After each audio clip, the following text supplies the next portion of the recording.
Welcome to the Family Capacity Building Workshop, supporting your child with FASD.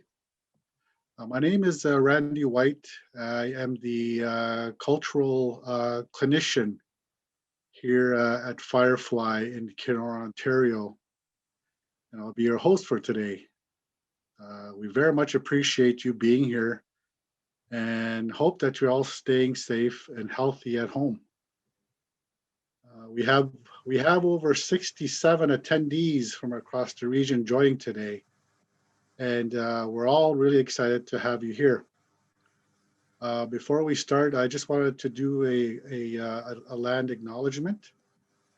We are hosting from the original lands and territories of the Anishinaabe, the Mushkegowuk, and the Métis peoples, Treaties 3, 5, and 9, as well as the Robinson Superior and the Robinson-Huron treaties. We strive to honor our responsibilities to care for this land and uphold the treaties that were signed therein.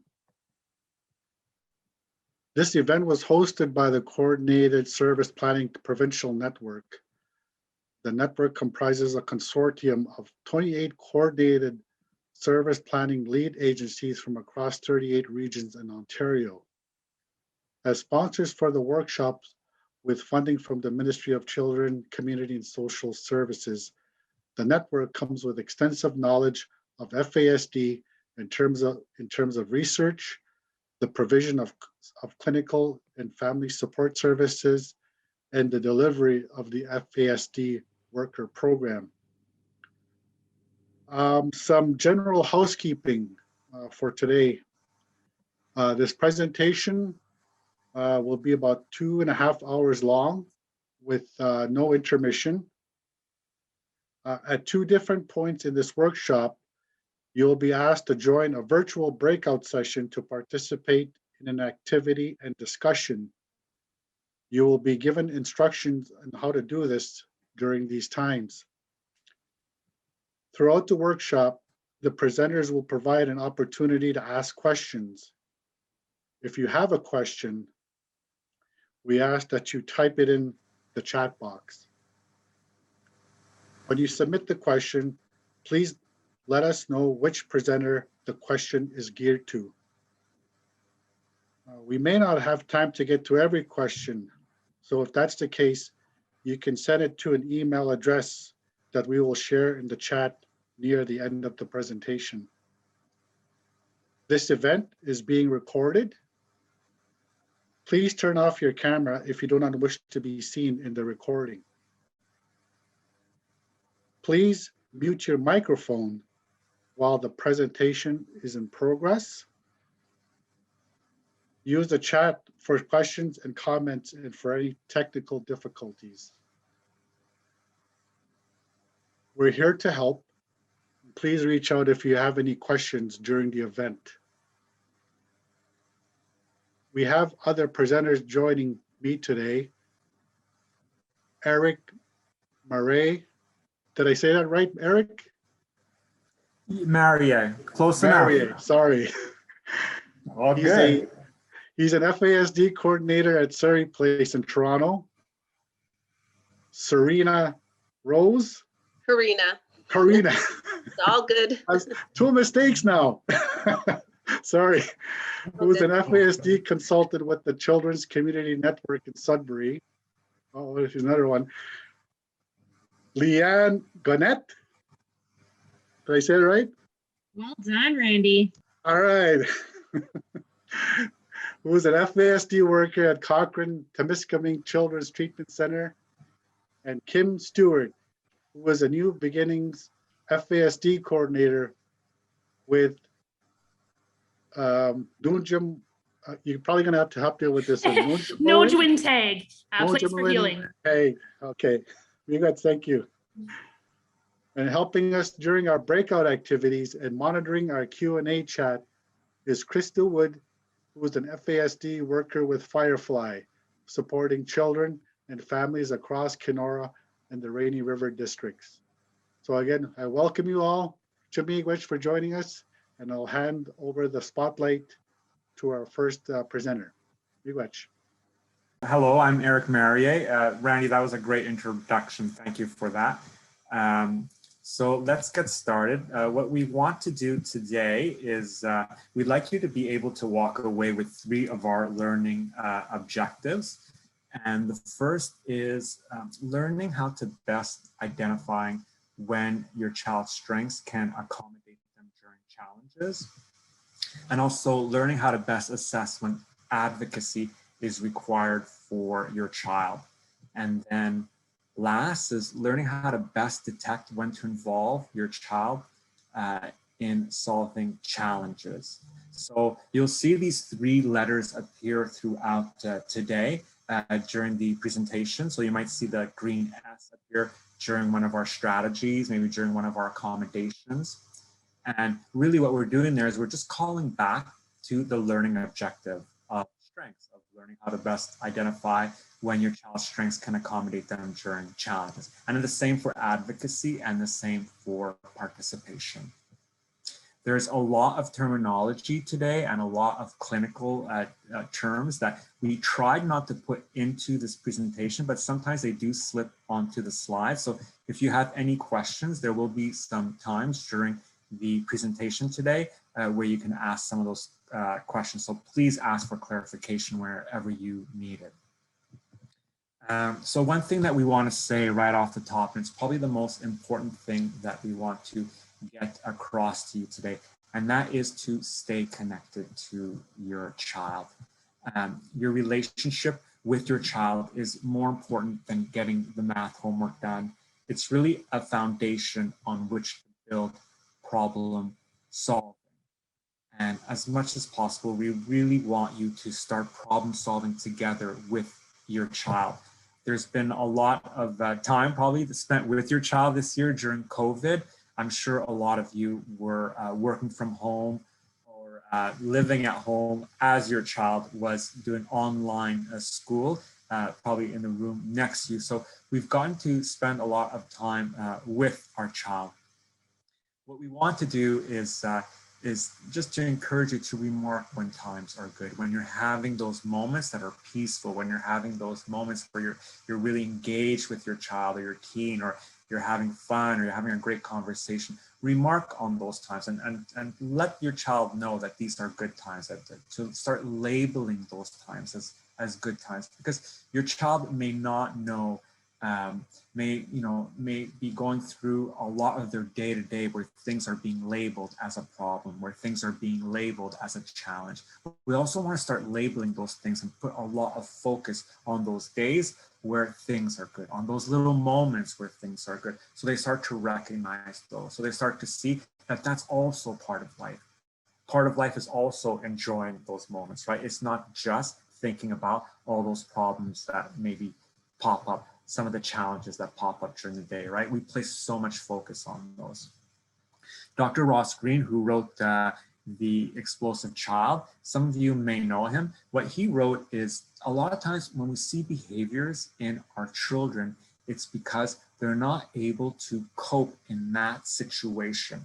Either they don't have the skill that's being expected of them in that situation, or they may not have the coping strategies in place, or the coping mechanisms in place to cope with the stress during that situation, right? So they're not able to cope with what's being presented during that moment.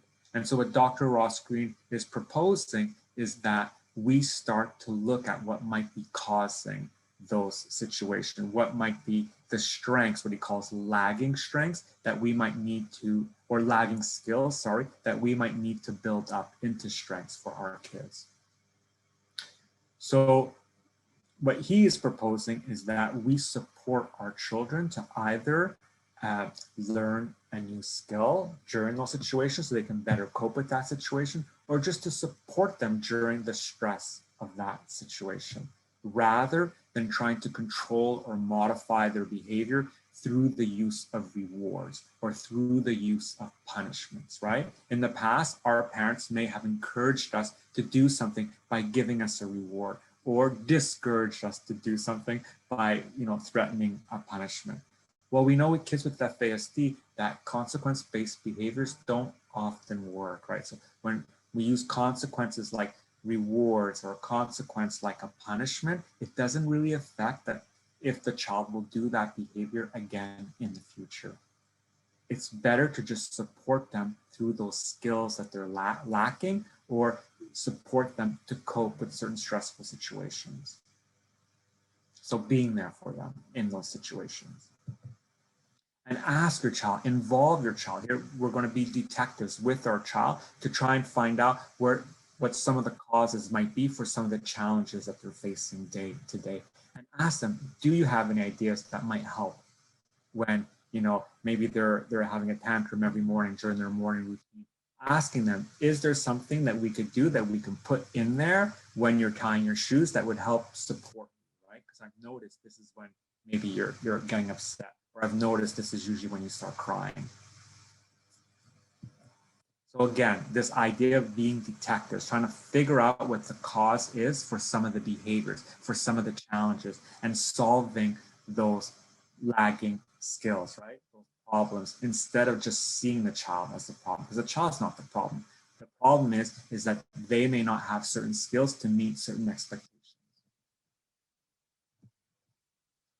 So another idea that we really want to bring across today is probably the second most important idea, and that is to start focusing more of your energy, more of your time on what your child does well. A lot of times we tell our child what they're not doing well to correct them, right? Our heart is in the right place. But that doesn't tell them what to do in those situations. So we're really not teaching them anything. It's better to let them know what to do in those situations. And it's better overall to start looking at what the child does well, to start putting focus on what the child does well. They may not know that some of their strengths are actually strengths because no one's ever labeled it for them, right? A lot of the things that your kid does well, there isn't a trophy for. So no one's shouting hooray. No one's putting the spotlight on all those strengths that your child has. So your child probably does not see those as strengths. We want to start building up that recognition in your child of those things that they do well. Essentially what we're doing is we also want to build up their self-confidence.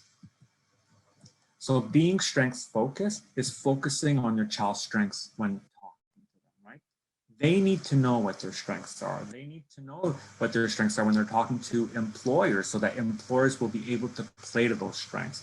We had a young lady at Surrey Place where I work in Toronto, and she works at a costume shop. And a lot of Hollywood studios that come in and out of Toronto to film use this costume shop. So there's a lot of activity going on there. And she was called in one day because there was some issues with her and how she was working and showing up late and those kinds of things. And she knew what her strengths were going into that meeting. She had written them down the night before. And so she was able to tell her employers what she does well and where she's struggling. But she really focused on what she does well, what her strengths are. And they were able to best place her in that store where she could contribute the best, right? The most that she could. And this helped her, but she wouldn't have been able to do that. She wouldn't have been able to communicate those strengths to her employer if she didn't see those good things that she is able to do as strengths. So we have to start labeling those good things our kids do as strengths. They need to know. And again, it'll build self-confidence. As your teen gets older, or your child gets older and becomes a teen, their whole life they've been told what they're doing wrong, right? Or when they've caused a problem. And that builds up after a while, and it ebbs away, it chips away at your self-confidence. Kids, teens need self-confidence in order to be motivated to try new things, right? In order to be motivated to leave the house, to engage, with the rest of the world, in order to be motivated to maybe try and get that volunteer position, down at the center. But they need that motivation, and they won't have that motivation if they don't have self-confidence. Take an interest in their interests. I know that myself as a parent, I've watched tons of hours of bad television because I wanted to take an interest in what my child was interested in, right? These TV shows that he likes. And I had conversations with him about these TV shows, and I learned more about him, learned more about his interests. Interests do become strengths. We may not see some of our kids' interests as something that can become a strength. My parents didn't see, me playing with the internet when I was younger as, this interest that I had as a strength. But I started to learn a lot about tech. I started to learn a lot about how to research things and get the information that I wanted. So that interest actually became a big strength. When you see these interests that your child has, it's good to help facilitate them, right? To make it easier on them, for them to pursue that interest. One of the ways is for yourself to take an interest in it, right? To start talking to them about those things, because interests do become strengths, especially when supported, when facilitated. And tell the teachers, tell the coaches, like that young lady did with her boss, tell them of your child's strengths, of your child's interests. They'll need to know this in order to better interact with your child, in order to better engage with them. Here that little A pops up because what we're doing is we're advocating. We're looking for situations where we could best advocate for our child, where we could tell other adults that are, helping our child or sometimes take care of our child, where we could tell them of the strengths. There we're advocating.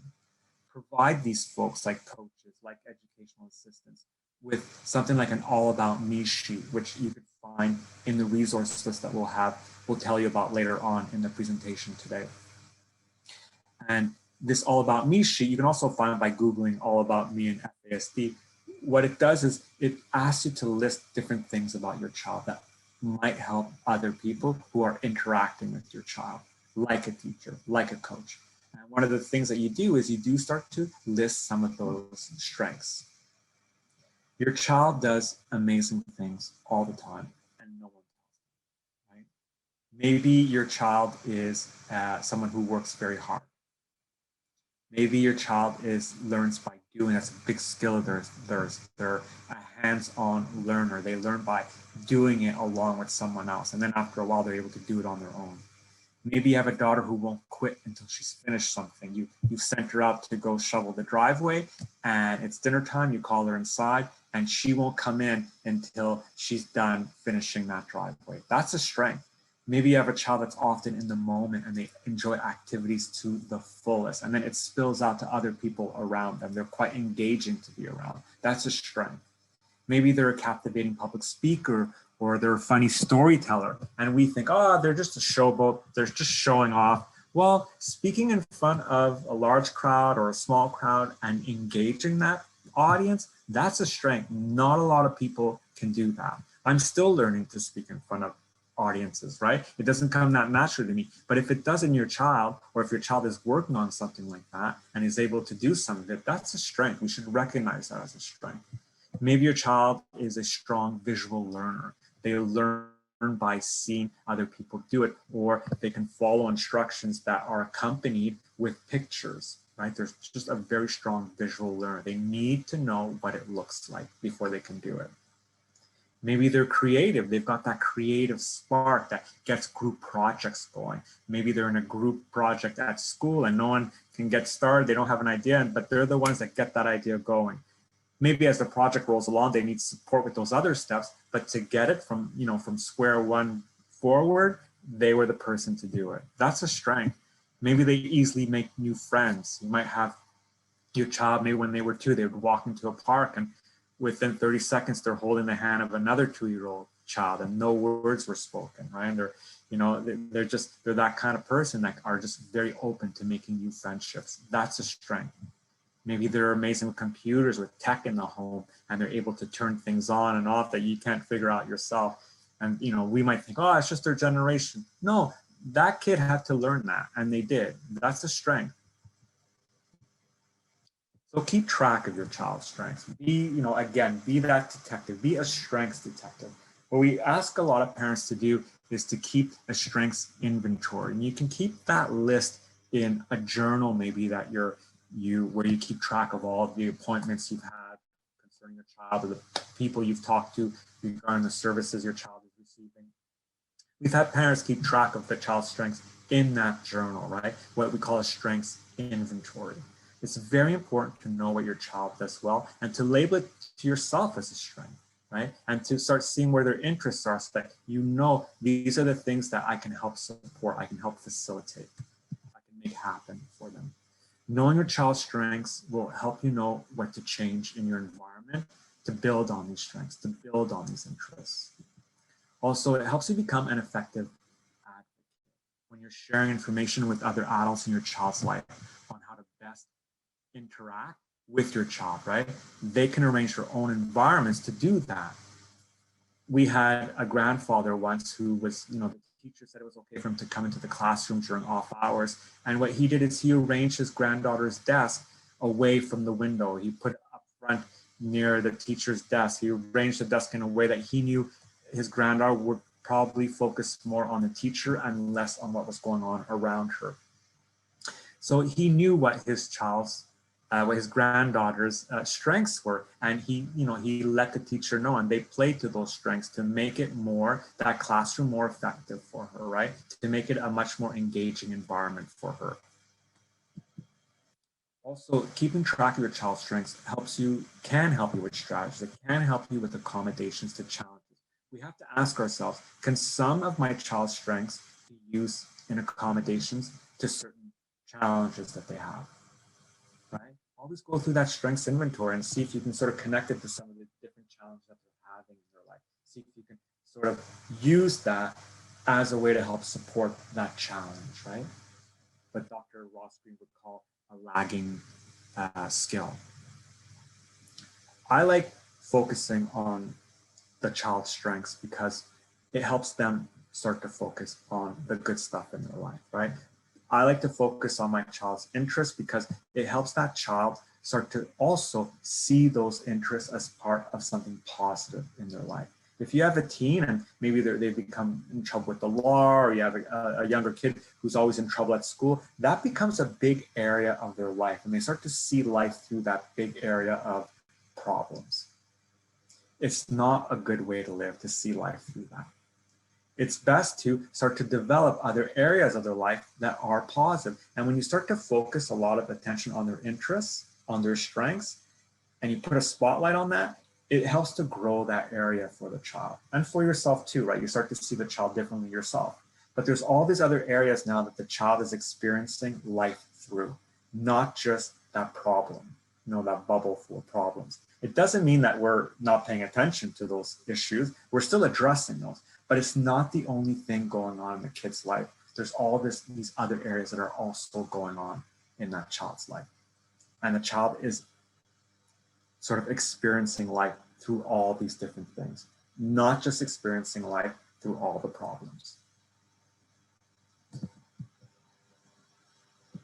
So if you have a kiddo who likes to do the groceries with you, or likes to do stuff with you, but they're always holding you back, or you might have a little boy or a little girl that when they do the groceries with you, it makes grocery shopping last twice longer. But this is something that they might be interested in, right? It could be something it could be an experience that you have that's very positive that you're having together. So involve your child as much as possible in some of these activities, like grocery shopping.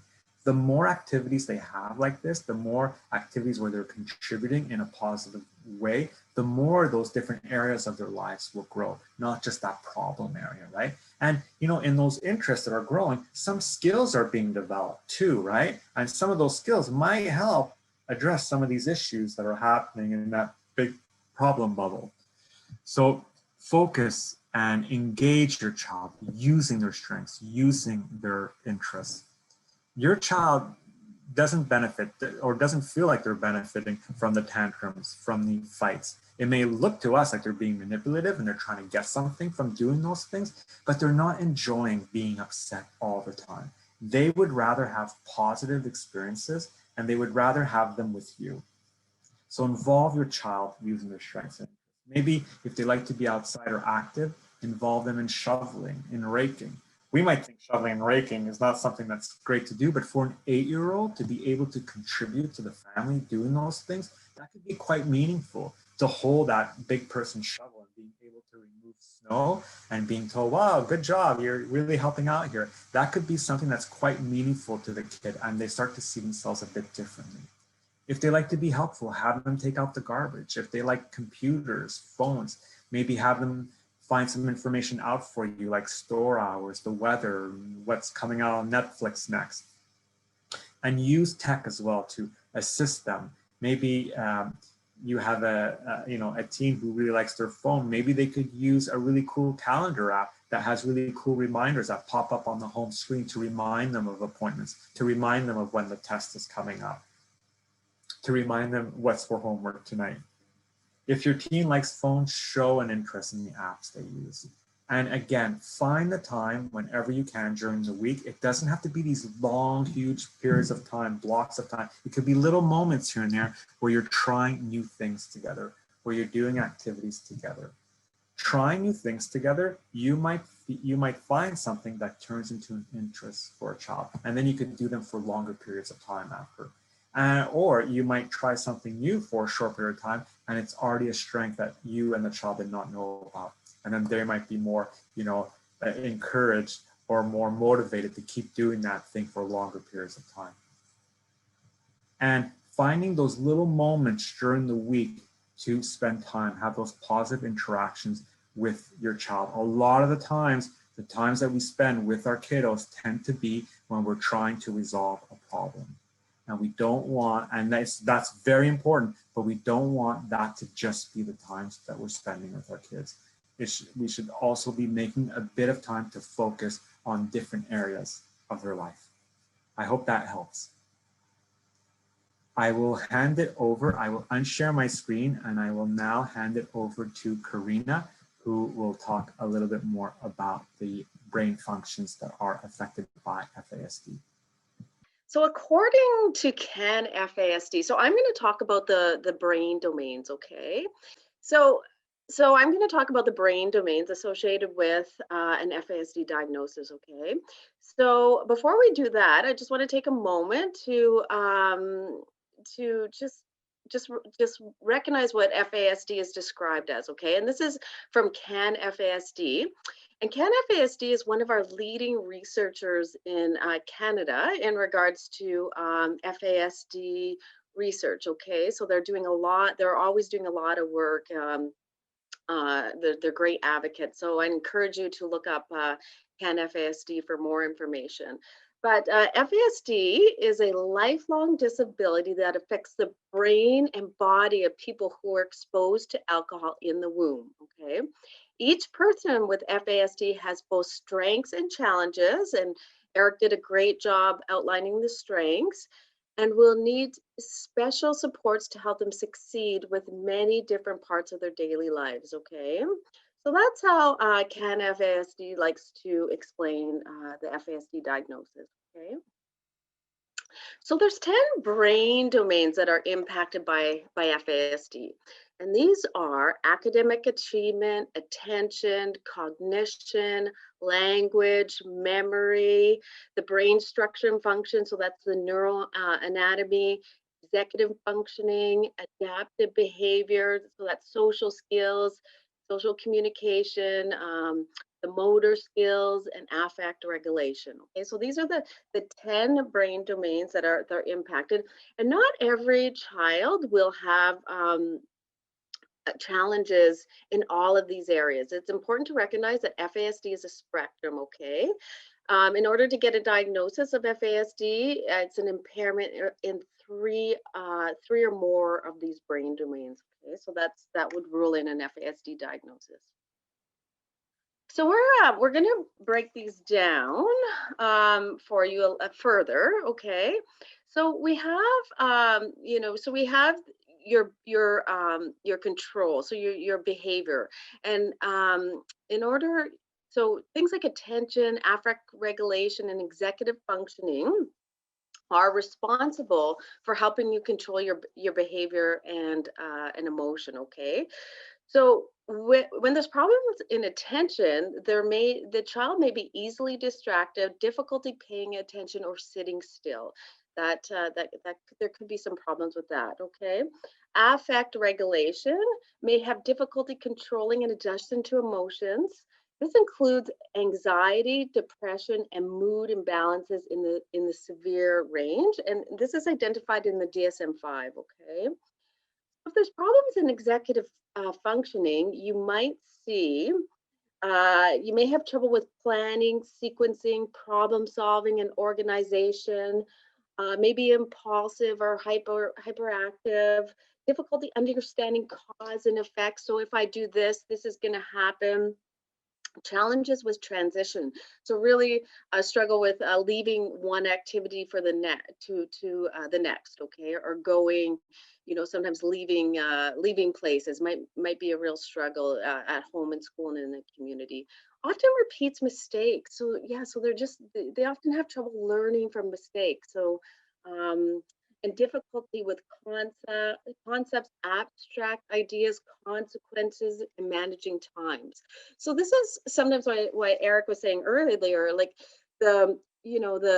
some techniques that we use to change behaviors with kiddos with FASD, don't work, because if they have difficulty with understanding the cause and effects and consequences, we really need to take that into account, okay, when we're trying to help support some of those challenging behaviors. So control, the behavior and emotion piece. Oh, and sorry, we just went through this. Sorry, guys. Again, more technical difficulties. But so now we're going to talk about the thinking. Okay, so what part of the brain domains are involved in the thinking? Okay. So we got cognition, okay? So that's our thinking and reasoning. So if there's difficulties there, you might see difficulty with reasoning, problem solving, planning, understanding complex issues. There is a wide range of IQ scores, okay? So just, if you have a diagnosis of FASD, it does not mean that you're gonna have an intellectual disability. So there you have it. So, and then memory. So we have long-term or short-term memory problems. May appear, may appear to lie due to the memory impairment, and this is called confabulation. I'm not sure if that's a familiar term to you guys, but what happens there is it's when a child is asked something or their brain's trying to recall, because there's short-term memory problems, the brain's working really hard to try and retrieve that information, and when it can't find it, the child will respond in a way that comes across as a lie, okay? But that's called confabulation. Trouble with memory and may seem forgetful. So that's, that isn't, just memory, trouble remembering things that you think they should remember, right? Difficulty with accessing, selecting, and organizing information when they need it in the moment, okay? And so then also we have language. So remember, this is all these areas here of the brain domain are tied into our thinking, okay? So then we have language. So you may see things like understanding, the understanding of language and expressing language, maybe there may be concerns there. So the child may talk really well, but not really understand what's coming in. Okay, so that's expressive and receptive language concerns. Difficulty understanding lengthy conversations may be a problem. Can repeat instructions or rules, but may not follow through. So that could be problems in generalizing. Okay. There's somebody in the waiting room. I'm just going to let them in. Okay. So then daily life. So how might FASD impact somebody's daily life? Okay. So there may be some problems in school. So in that academic achievement. So reading, math, that comprehensiveness, that comprehension, understanding. There may be some problems there. So reading, math, abstract concepts. Again, problems in our concerns in that adaptive behavior or social skills and social communications, okay, may not understand personal boundaries and have difficulty reading social cues, may be socially vulnerable and easily taken advantage of. So it's really important to try and supervise a child with FASD at their perceived developmental age versus their chronological age. Okay, that's very important. They have a difficulty seeing things from another's perspective, right? They see one side of the story, and that goes along with the abstract thought as well. May have trouble with hygiene, money, coping skills. Okay, so all that kind of stuff. So they often say kiddos with FASD, one of the number one accommodations is really figuring out where they are developmentally versus that chronological age and support the child from there, okay? And again, their hygiene, we spoke about that, but there could be some concerns there. And then you might see some physical changes, and that's the neural anatomy, okay? So the brain structure and functioning, so FASD causes brain damage, and the brain wasn't able to form the way it was meant to, right? And often it's at that real cellular level, okay? So also there could be a smaller head, a smaller brain size. There could be a seizure disorder and or abnormal findings on an MRI, okay? That's consistent with prenatal alcohol exposure. And then there could be issues with some motor skills. So that's difficulty with that's difficulty with balance, strength, endurance, coordination, all that kind of stuff, right? Difficulty, so that's your gross motor. You might also see difficulty with printing, using pencils and scissors. Okay, so that is an overview of the 10 brain domains that could be impacted by an FASD diagnosis. And I'm just going to hand it back over to our next presenter. Okay. So outside of the 10 brain domains that Cereena was talking about, there may also be some sensory issues. So your child may have difficulty responding to effectively to different types of sensory input or too much sensory input coming at them all at once. When we talk about sensory input, we're really talking about information that all of us process through our senses. So there's the big 5 senses. There's sight, hearing, touch, smell, and taste. But we also process information through other senses like balance, movement, and also what our internal organs feel. And this process information helps us to either respond or to ignore sensory input. So all this stuff coming at us during the day, right? So we might have someone in front of us telling us an important piece of instruction, right? They're telling us what to do next, but right here, the corner of my eye, I can see this bright poster. My hearing, I could also hear the air conditioner working, and maybe someone's cooking something in the cafeteria next door, and I could smell that. So all these different pieces, all this sensory information is coming at me at once, but I'm able to filter through all that, what I call noise, and focus on that person telling me an important piece of information. Some kids with FASD may not be able to filter all that as effectively as others. So they may not be able to properly pay attention to what someone's telling them because all this other sensory stuff that they're very sensitive to, maybe they're sensitive to smell, maybe they're sensitive to hearing, all these things coming at them all at once are very loud and strong, and they're just not able to filter through it all and focus on probably what is the most important piece coming at them, which is the person giving them the instruction. And we know that teens with FASD sometimes have difficulty and with processing all that information, and they feel very overwhelmed, they feel very flooded, right? They could be what we call hypersensitive, so very sensitive to certain sensory things, like touch, like sound, like smell. Or sometimes they might be what we call hyposensitive, so they're undersensitive. So things like a cold floor, the touch touching a cold floor, they may feel nothing. They might be undersensitive, and you might have a kid with FASD running outside in their bare feet on the cold ground and not complain. So they're undersensitive to touch, right, to temperature.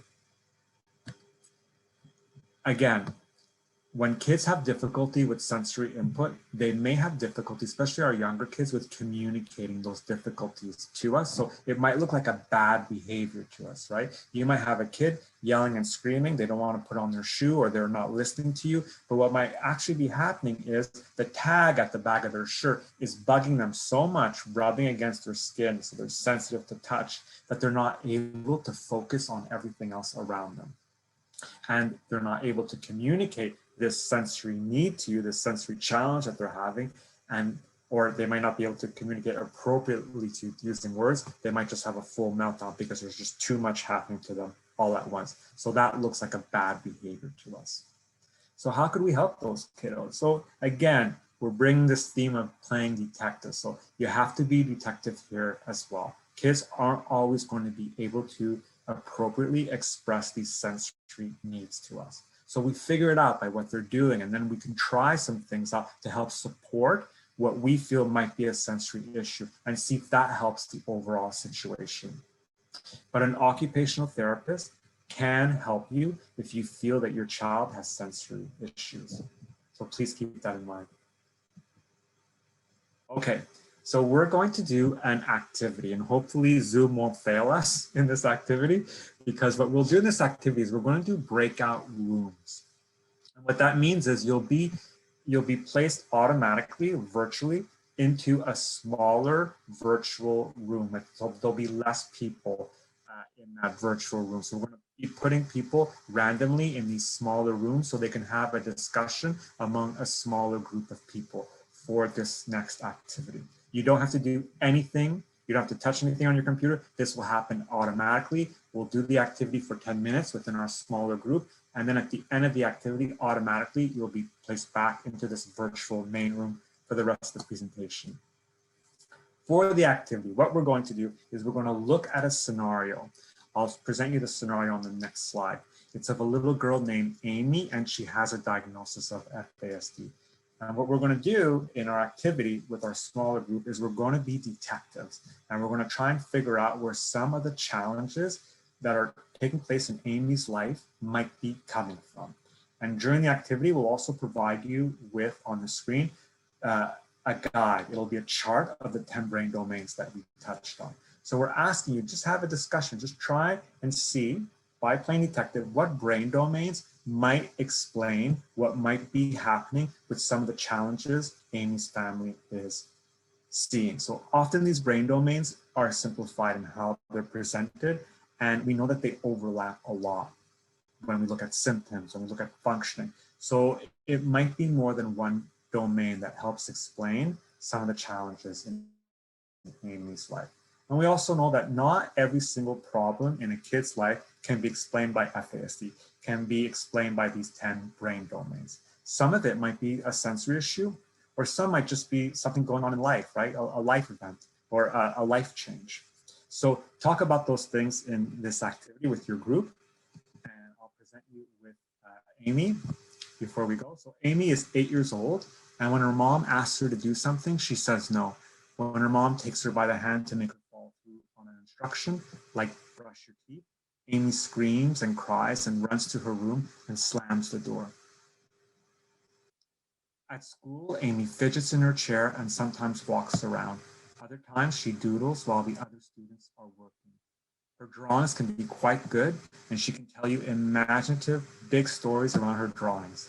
Both her parents are concerned though, because sometimes she might storytell or make up events when they ask her about her day. After school, she wants to use the computer to watch YouTube videos of people making crafts and drawings.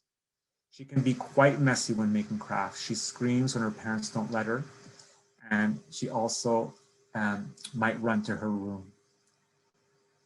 She enjoys going outdoors with her family. She enjoys hiking, camping, and other physical activities. But again, will scream, will cry if her parents say something encouraging or compliment her older brother. Her parents are exhausted as Amy has started to hit and yell at her brother whenever he interacts with mom or dad? Up to now, we talked a little bit about strengths, brain. So now we're going to talk about how we can help and some different accommodations and some strategies. So we're going to talk about the brain domain impacted of language. So, and some different strategies for that. So things that are important is that you have to remember that for individuals with FASD, it's often difficult. They may have difficulty with understanding like things that are complex or abstract or symbolic language. So something like a metaphor or sarcasm. So if you were to say, oh, it's a roller coaster of emotions. Well, our emotions can actually ride on a roller coaster. So it just simply means that a person's going through a lot, but to our kiddos, that might seem it's a really abstract thought that they may not be able to follow and understand. They may not understand what's being asked of them as well. And so they often don't understand certain words, or they're only picking up on a few words. So if you're someone who talks a lot, they may only be picking up on every other couple word. And so if you're taking a lot of time to say what you want to say and you're not getting to the point, there's a lot of opportunity for them to miss what you're actually trying to say to them. And it can take a while for kids to process what the words actually mean. So I have had some of the families I work with who will say, I will ask, I'll ask him to go clean his room, and he's still sitting there on the couch looking at me. And I said, well, but you have to remember that sometimes it takes time for them to process. So you have to give these kids time to process what you're asking of them and what the words mean. Also, they may fail to follow through on something that they agree to. And with that, you also have to remember that because of memory issues, that can happen. But again, it also might mean that they didn't understand the instructions that were given to them, or they may have forgotten altogether, right? Because of those memory impairments that may be impacted, that is something that may come up. So language kind of continued is it's really important to kind of, say that the child's first name, make sure you have their eye contact before you're giving them a request or an instruction, and say what you mean. So for that, especially like in a big classroom setting, or if you have if you're a busy household, it can be really hard for kiddos to help to focus on you. So it's really when you say their name and you make sure that they're looking at you, it helps them focus on you and kind of filter out some of the other things. But when you mean what you say, it's really important to use concrete language. Try not to leave the child guessing. So you don't want them, you're not going to want to like drop hints of what you're wanting to say. You're going to be very concrete about what you are saying and what you want. So say exactly what you want and what to do. So rather than saying something along the lines of, don't run, you're going to say walk. It's as simple as that. And so again, this is part of our little strength bubble, which is one of our learning objectives. So if you show them how, you might need to do it alongside them, especially if you have a child who is a hands-on learner. So you're going to want to avoid abstract things. So to say something along the lines of go clean your room, that can be really broad and abstract to some of these individuals, where it might be more beneficial to say something along the lines of pick up 3 books and put them on the shelf. That might help them more than just kind of a broad request. Also, you might need to show them what to do as they're being told. So you might have to physically pick up a book, put it on the shelf to help kind of start that. And so it also could be something that you're going to have to do with them over the years to teach them. So whether it's cleaning their room with them kind of ongoing, because a lot of our kiddos tend to be hands-on learner and it tends to be a strength of theirs. And it's also really important to break things down. So you don't want to be giving large pieces of information to a child where it's going to be sensory overload, especially if they're missing out on bits and pieces of information. So you're going to want to give potentially one-step instructions, give one step at a time. You're going to want to provide visual help if needed. So whether it's, you're going to point to what you're looking for from them, you're going to physically show them what you're looking, you're going to model the task. Those are all things that can be really helpful. Visuals help your child.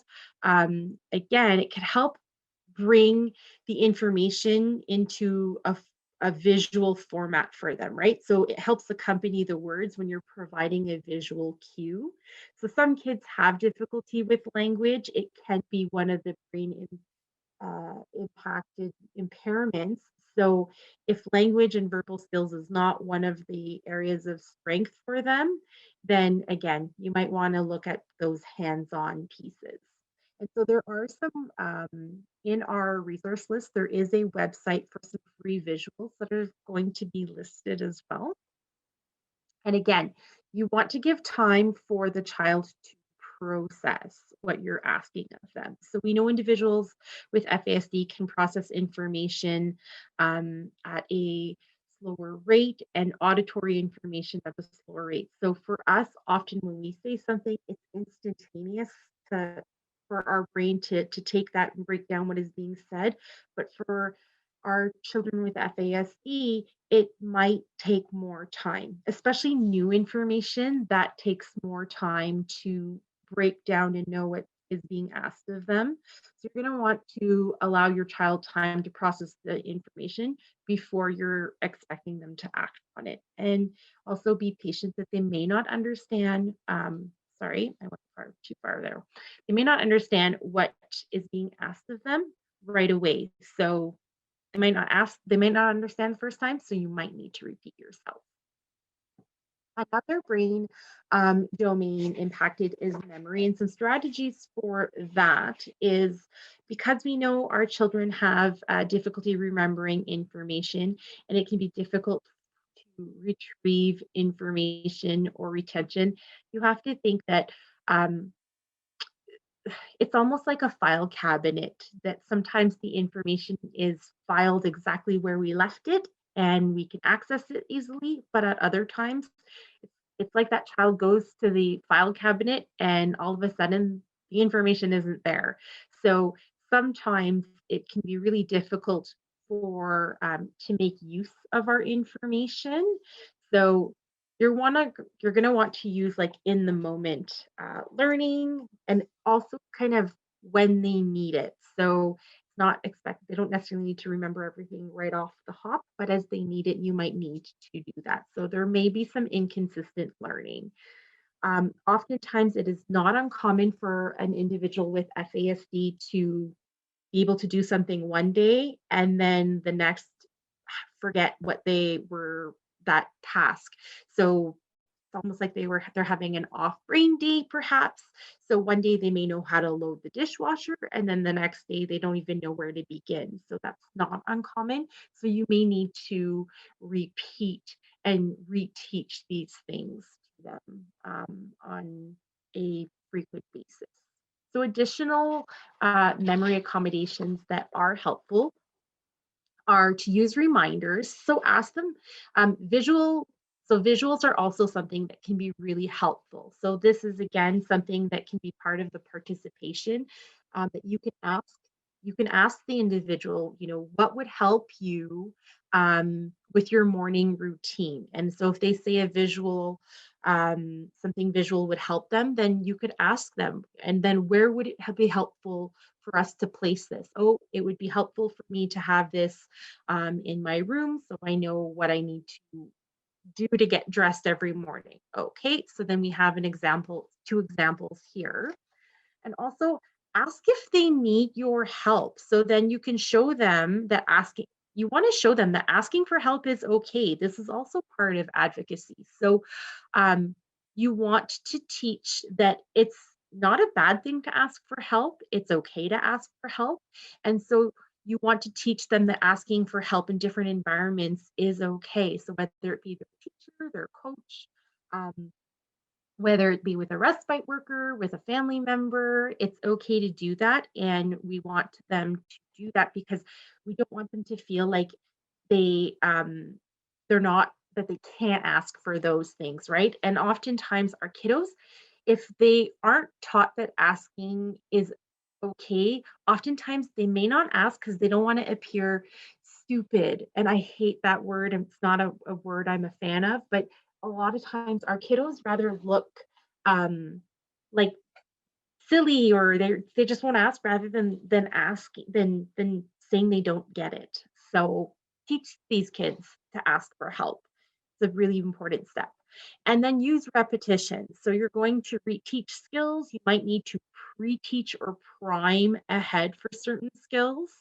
And you're going to reteach known skills. So even though it's something that they have, that you think they know and you think that they've learned, you might need to reteach a known skill to them, because what happens is sometimes they may not be able to generalize a skill from one environment to the next. And so just because a child knows how to, take their plate after dinner and put it in the kitchen sink at home doesn't mean they're going to know how to do that when they visit grandma or grandpa, because it's not the same layout of the home. It's not the same, so it's just that generalization is often something that doesn't come naturally as well. So you might need to reteach a skill in different environments. And so again, that's part of their strength, especially if they are a hands-on learner. And for repetition, your child will likely learn best through repetition. Like oftentimes with these kiddos, you're going to repeat. And the more we repeat, the more we can hopefully move things from short-term memory to long-term memory, because short-term memory is often impaired in individuals with FASD. And repetition is a strength skill. Repetition helps strengthen skills in everyone's brain.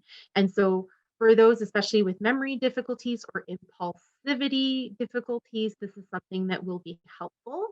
And then the more you do something, the less taxing it is on your brain, right? So it's almost like the hands just know what to do and they don't have to think about it. It's almost like when you learn to tie your shoes in the beginning, you really have to focus on it and you have to think about it really hard, but then at one point, as it kind of just, your hands just start to do it and you don't have to focus on it anymore. Your hands, it's almost like they just take over.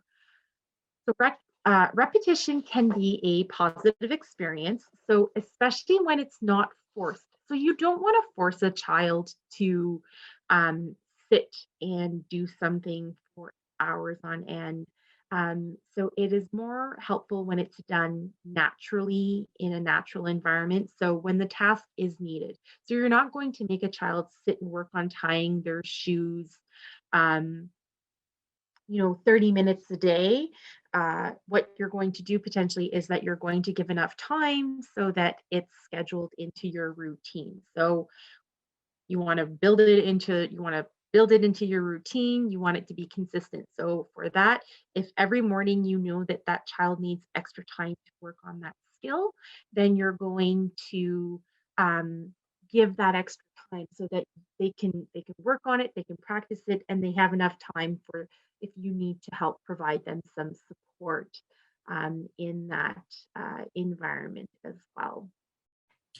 So I'm Kim Stewart. I'm the FASD coordinator at Nojwin Tag. Thank you. So we're going to start with lying.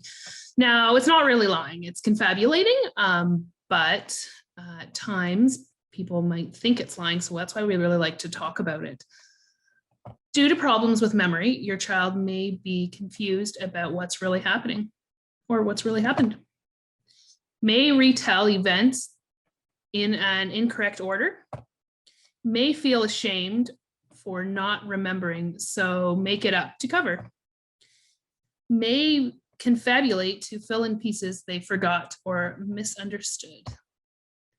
The brain may automatically fill in the blanks with things they've imagined, heard, or seen on screens to make sense of the event. So what you can think of is, you know, if there was like a car accident or incident and you had 5 people that all saw that incident and you were to interview them, you notice that there'd be some changes with each of their story, because what happens is we take our life experiences, we take other things that are going on, even our memory, to kind of fill in the blanks. And we don't do this on purpose. And our kids with FASD and our you know, friends with FASD don't do this on purpose. And it's all about our memory and our brain and what it's doing. It's helping fill in the blanks. And another way to kind of think about it, and this is something that happens on the island quite frequently, is like cell phone reception. You know, if you can't really hear exactly what somebody's kind of saying, and you can just hear every few words, you might find that you kind of put together the story. You might kind of put together what you think is said. But we want to remember some of our kids with FASD might only be taking in one of every third word. So if you're only taking in one of every third word, what is it going to look like? What is, you know, when your teacher asks you something, what are you going to recall? What are you going to remember? And this is where we see this confabulating happening. It happens to us too. It happens to neurotypical people as well. You know, your brain kind of just fills in the blanks. So here's some accommodations. Reduce opportunities to confabulate. Instead of asking if they did something, ask them to show you. Show me what you picked up in your room. Just ask what you really need to know. Avoid unnecessary questions. Remember, give them time to process questions. And this is a big one. You know, when you ask people, how long did you give somebody to answer the question? You know, you might think, oh, you know, I gave them a minute, I gave them minutes, I gave them. But when you actually time yourself, have your spouse or somebody time yourself. We don't give people enough time to think. And I think it's kind of, you know, we're uncomfortable with silence. So we often try to hurry people up. And, you know, what I will often do if I'm working with a kiddo or anybody impacted, I'll give them the heads up. I'll say, you know what, I'm going to ask you a question, but I don't want you to answer right away. Don't answer right away. Go grab a glass of water, come back, and then we'll talk about it. And that actually gives them that kind of time to be able to help process it before they come back and talk about what's going on. And sometimes you'll have to ask more than once. They may give responses for the questions you asked a while back from earlier in the conversation. Confabulation accommodations. Stay connected. Do not punish for confabulating or stories telling. It's very true.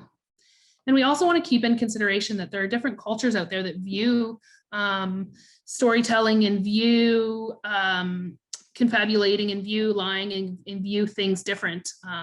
Some cultures believe that you always speak your truth. So we want to keep that in consideration. Your child may have short-term memory problems or challenges controlling impulsivity, or see things differently when under stress or not able to catch every word someone said to them. And that's exactly what I was saying.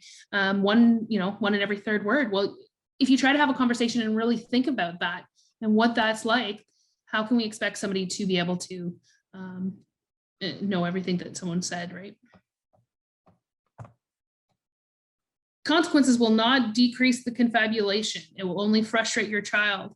And this is a big thing, right? And I think as parents, it's often something we deal with too with our peers, you know, oh, you let him get away with everything. He's always storytelling. He's always doing this. He's always doing that. So us as parents have to advocate, you know what? I need to parent the way I need to parent for my child. And that's something you need to remember is consequencing confabulation isn't going to change the behavior. Kids are not going to stop confabulating because they're not choosing to confabulate. And that's a big piece we want to really get through. Focus on supporting their challenges with attention, memory, language, and inability to always control their impulses. And that's a big thing. Impulse control and really being able to work on that. That's where you're going to see the changes. If you're constantly consequencing for confabulation, we're not going to see any improvement. But if we're able to accommodate, that's where we may see some of the improvement. Social skills. This is a big one, and it's an adaptive skill, and it's something that we as parents and as caregivers and support people really want to work on with our kids.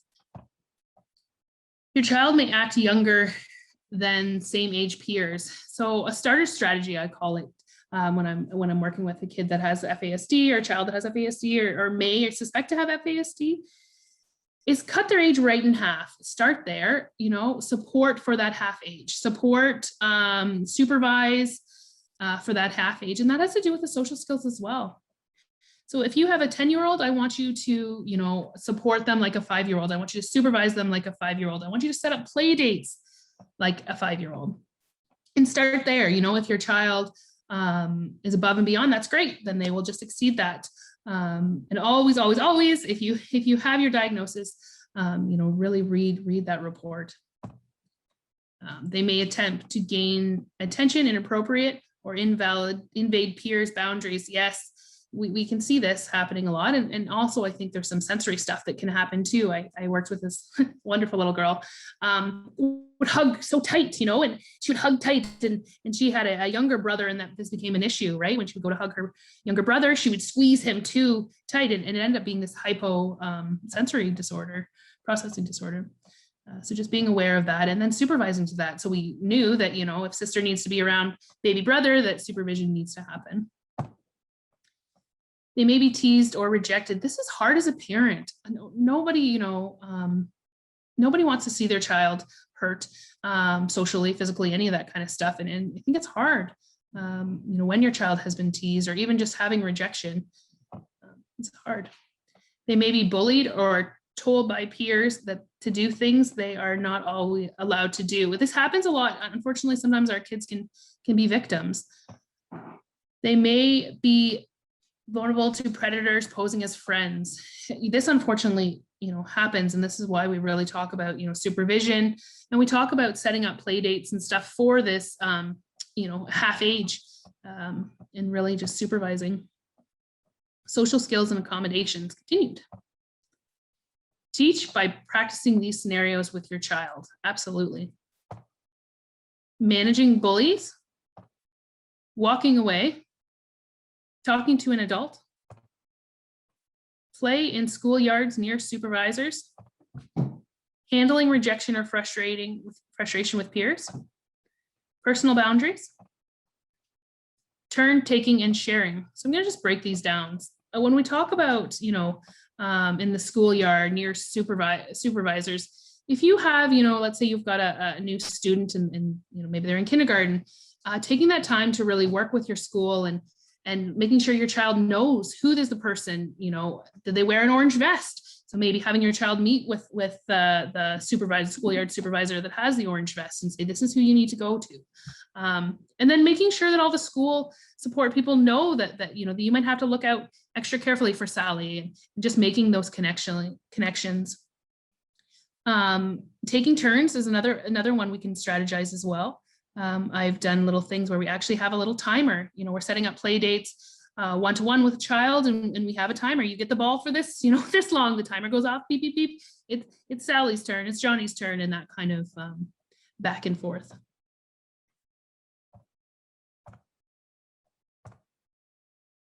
Strengths, hands-on learner, strong visual skills.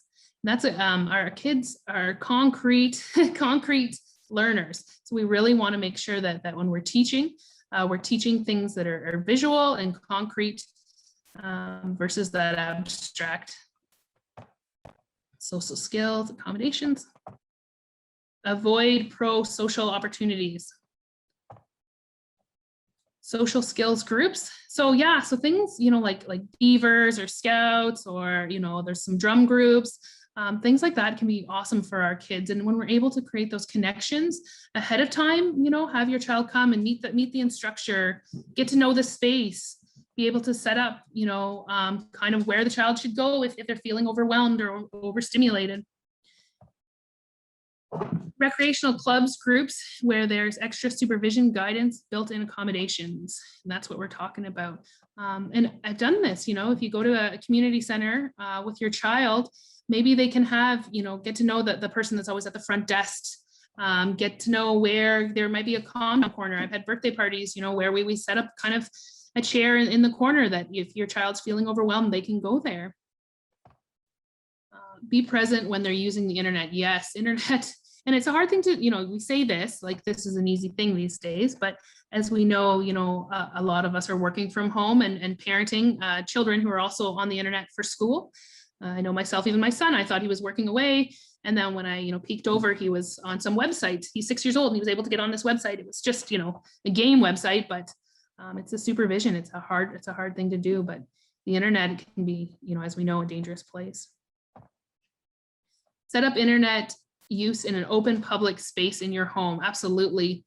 The internet shouldn't be something in a closed door. It should definitely be open. And check your kids' browser history. Have that be part of their normal kind of internet stuff, right? Sorry, I'm submitting somebody. Okay, John, you're done using the computer. I'm just going to check. And not that we're looking to consequence kids, but we want to be curious about what they're doing. We want to say, okay, we noticed that they're on this website. What is this website about? These kinds of things. And just open the conversation. Let them know about unsafe people, friends on the internet, and how they don't always tell the truth. Predators. Yes, this is a big thing. Sorry, I've got a puppy here. He's jumping up on me. And this is a big thing, right? We want to learn what a safe person is, and making that concrete can be kind of difficult, but really understanding that people don't always tell you the truth, that friends may not always be friends.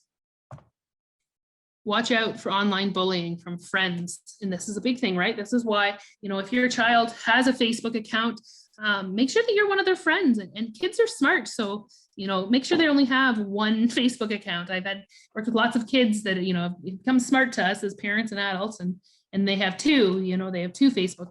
So really talking to, their friends and maybe cousins, other kind of young people to find out and make sure that there is only one Facebook account. Social skills accommodations. Talk to your child's teacher. Absolutely. This is a big thing. School's, really important for our kids, and it can be a little bit of a respite for our parents as well. So keeping that communication open is so important. Find a way to do this that works for both you and the teacher. Communication books, logs, emails, all these kinds of things. And it's kind of nice to, when I do my education sessions with teachers, I'll often say, parents can tell you right off the hop, usually, if your kid's having an on day or an off day. And then hopefully as teachers or as EAs and school supports, you can kind of maybe adjust your expectations for the child for that day. You can say, Johnny's having a really off day today. So maybe as a teacher, this might not be a good day to, really put on something new. Bring your child FASD worker or other support person. Yes, definitely. That's what we do. Teachers don't always know all the different accommodations that come about for kids with FASD and that are even out there. So even just making sure that your school support people know that there's an FASD worker and know that they can be reached, and even having them attend some of their meetings, some of their IEP meetings, things like that can be helpful. Building in accommodations. They can help with expertise, strategies, and personal support. Maintain the communication often on a regular basis. Absolutely. Sometimes we think, oh, no news is good news, but it's not always that way. So it's really important to, try to continue to have schools be a supportive place, and even just maintain that kind of relationship and that communication. And it's nice too, because I know some of the kids I work with, like we know if there's going to be a supply teacher that day, it might not be the best day for John to go to school, because we know it's just not going to work. So just having that kind of communication and being able to put in supports or even change his day, okay, we know that it's going to be a new teacher just for the day, for half the day. Well, does this make sense? Could this be a day that maybe John's day looks a little bit different? So being able to have that communication with the school on a regular basis. Talk to your child, always, yep. Develop a safety plan with your child for what they can do when they're feeling overwhelmed by peers, sounds, lights, and movement.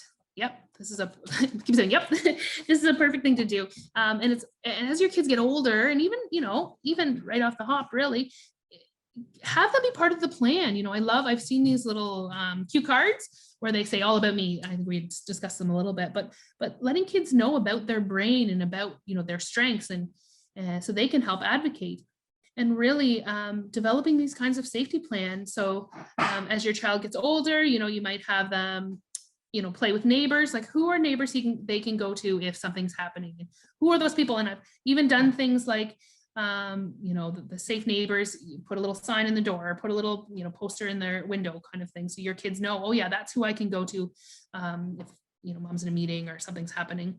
Really coming up with those plans. And the same with like, if you do a birthday party and you know, your son's going to a birthday party, can you talk to the mom ahead of time and ask, you know, what's the plan for the day? Is it structured, you know, knowing the structure, and then maybe, you know, discussing or putting it even on a piece of paper for your child. Okay, you know, we're going to go there. We're going to play balloons. And then after balloons, we're going to have cake. And then after cake, you know, we're going to have songs. You know, if you're feeling overwhelmed, this is what you can do. Take your child, you know, maybe to the home ahead of time, show them, you know, where the washroom is, show them where, you know, a good kind of calm down space is, a good kind of quiet space. Chill zone. I often use the word chill zone with my, my older kids. It's great to do these things ahead of time, and you always want to practice these safety plans when your kids are feeling good, you know, when they're having one of their on days versus having one of their off days. And then repetition, you want to do these plans over and over again, you know, and just kind of keep doing them over and over again and practicing. Keep the plans simple. Yeah, less words the better, I always say, you know, if it can be just a simple 1, 2, 3 kind of plan. And have your kids be part of the plan. That's so important. You know, what makes sense for them? What are they comfortable doing? And your kids can be the experts on themselves. You know, sometimes they really can, you know, enlighten you on their needs. Practice the plan. Yeah, absolutely. Repetition. And just because, you know, your child seems to get it and they know it and we're good, don't stop practicing. You know, like we said before, they'll have on days and off days. And even if they get it on day number 8, doesn't mean they're going to get it on day number 9 or 10. So we want to just keep practicing. So skills accommodations. Think about how old your child acts around kids their age. Consider their developmental age rather than their real age when organizing and planning peer-related activities such as birthday parties, play dates, family functions. Absolutely. So it's that cutting in half right off the bat. You know, start there and really kind of build in accommodations. And I've had some, you know, schools that have been really awesome with this. You know, we've had a grade 8 student that is able to go and spend some time, this before COVID, kindergarten class, you know, be able to spend some time helping kindergarten kids and really having some time where he's just a kid, you know, and he's playing with other kids and it's not all about dismaturity. Play dates with one other child, often better. Yep, 3's a crowd. Start there, right? It's a lot easier too to supervise, you know, 2 children versus, you know, 3 or 4. Really start setting up these play dates. And when you can do it with one child, you know, it can really have some awesome opportunities for your kids to have some great times, right? And I like, you know, keeping the communication with school open, because sometimes if you have a great relationship with your school, you can talk to them and say, listen, you know, John is really struggling with friends. Is there somebody that you think would be great friend for John? And if your school's informed, you know, they may be able to pick somebody who is younger and start kind of adding to that friendship. Supervise social activities, absolutely. And we want to supervise by their developmental age, not their chronological age. So you want to supervise that half, right? So if you have your 10-year-old, you want you to supervise them like they're a 5-year-old. And this helps, keeps everyone safe. Yeah, it's not always about, you know, the child doing something. It can be about the child having something done to them, and about you being able to help them process things that may have occurred during this play date. So that's why supervision is so important. And there's lots of things on the internet, different ways to, you know, help supervise your kids that it doesn't look like, you know, you just sitting there watching them. You know, is there a way that mom or dad or auntie can play a part in the play? So to help with supervision. An adult can also provide structure activity for the kids to do together. Absolutely. Structure is so important. I had a child with FASD, and every morning I would set his day. Every morning he would set his day. Morning breakfast, after breakfast, brush your teeth, after brush your teeth, and he would check it off as he went along. And those days that I wasn't, as quick enough to get that structured piece of paper to him, those were really his off days. He really needed that extra kind of structure. And as he got kind of used to things, they didn't need to be as formal and as, moment to moment, but they were still, even until he was adopted, they were still ones that were like, get up, brush your teeth, go have breakfast, these kinds of, structured days. Sexuality, this is a big one. And this is, I think as a parent, it's kind of a scary one. If we're talking about a child who's 18, but really in every other way is functioning like a 9-year-old, what would that look like? Who are they going to be attracted to? What's that going to be like? And it's going to be, a tough time for our kids and their parents. So you want to teach and inform, absolutely. You want to make sexuality as open and normal as possible. You want to make sure you're using the actual words for private parts as well. A penis is a penis, a vagina is a vagina, and you want to make sure that you're actually using these words.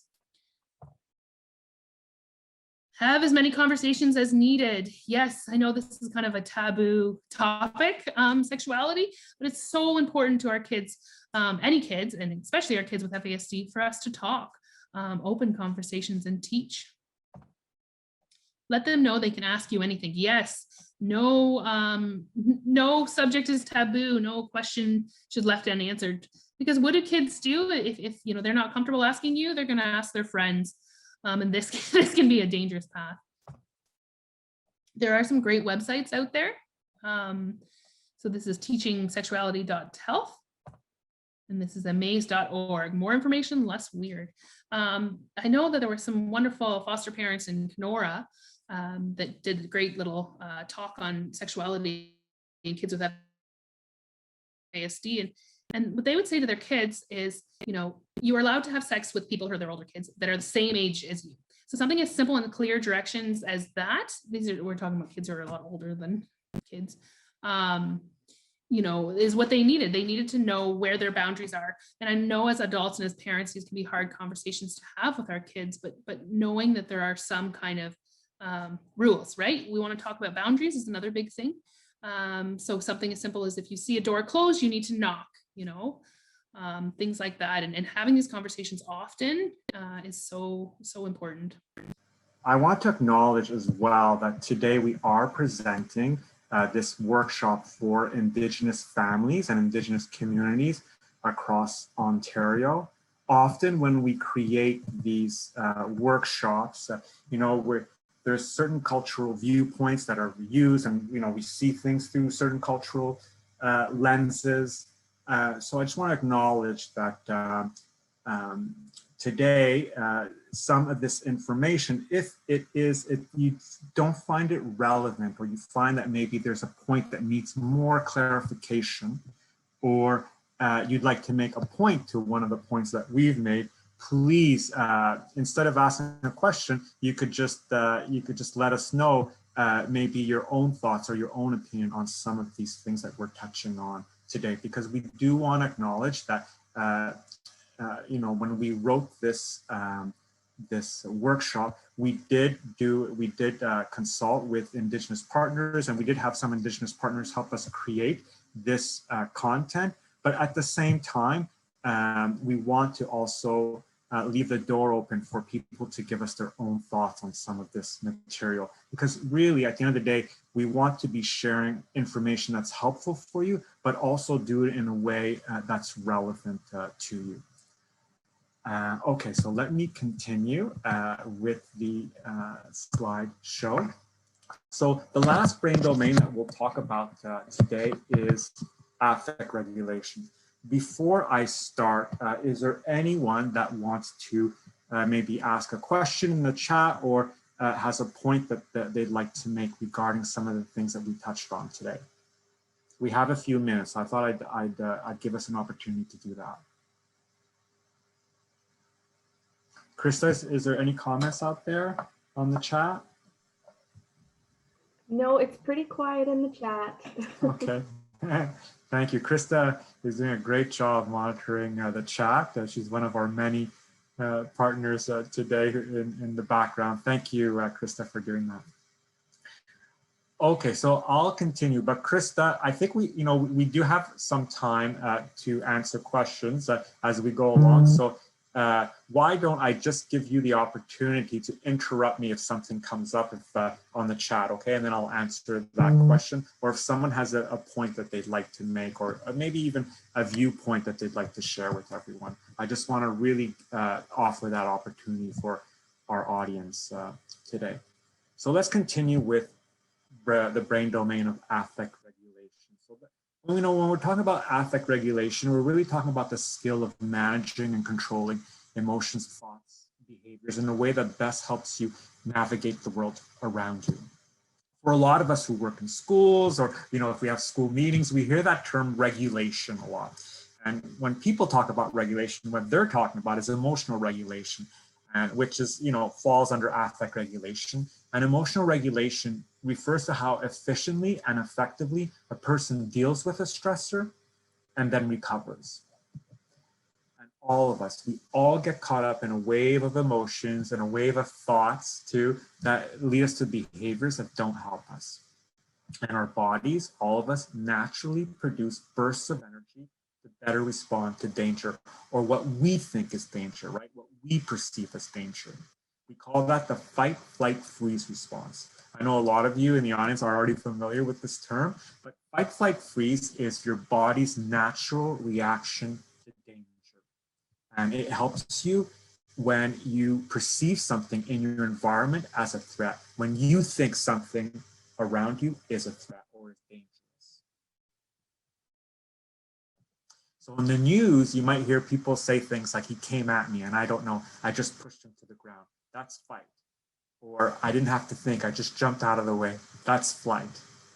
Or I froze and I knew exactly what to do. That's freeze, right? It's automatic. You cannot control it. It's like a reflex. It's just that some of us over time, as we've grown up, we've just become much better at judging what really is danger and what is not. That's how we control fight, flight, freeze. But someone with FASD may misconstrue events as serious threats. So they may, because of difficulties with executive functioning, with abstract thought, abstract concepts, they may see more often things in their environment as more threatening than they actually are. So fight, flight, freeze might be occurring much more frequently for them. So your child is likely not getting upset, because they're trying to be oppositional or they're trying to disrespect you. What's likely happening is fight, flight, freeze. They might feel under attack. They might feel that their safety is threatened and they're using everything in their arsenal, like hitting, pushing, swearing, without being able to temper their reaction appropriately. So to us, they look out of control. And with FASD, fight, flight, freeze may be much more intense. What we need to do is we need to make those kids, those teens who experience fight, flight, freeze in this way, we need to make them feel safe again. So threats of punishment to someone who's already feeling threatened will not decrease the level of fight, flight, freeze. With fight, flight, freeze, what's happening is it feels like the brain is short-circuiting. So sometimes making decisions in that moment actually becomes worse. It's very difficult to process information, especially new information. It's kind of like when all your computer's resources are used up, right? If you're asking your computer to do 5 different things at a time and you're pressing all the buttons, and the computer will likely freeze. It's had enough. Its resources are all used up. Fight, flight, freeze can use up all your resources. And with fight, flight, freeze and FASD, it can be much harder to manage, right? We know that kids with FASD have much more difficulty with this response because, again, they may view events as serious threats to their safety, such as someone else getting a compliment, right? When Amy's brother in our scenario got a compliment, Amy may have felt very threatened by that And this physiological reflex may be much more intense with FASD. They may have more reactivity to start with. So what do we mean when we say more reactivity to start with? So this is a great diagram to describe that. I didn't do this diagram, it was done by our graphics department, but I love it. So remember, when we talk about regulation, a lot of us, we're talking about emotional regulation. And that refers to how efficiently and effectively someone has a stressor happen to them, has something stressful happen to them, and then how quickly they're able to sort of recuperate, recover.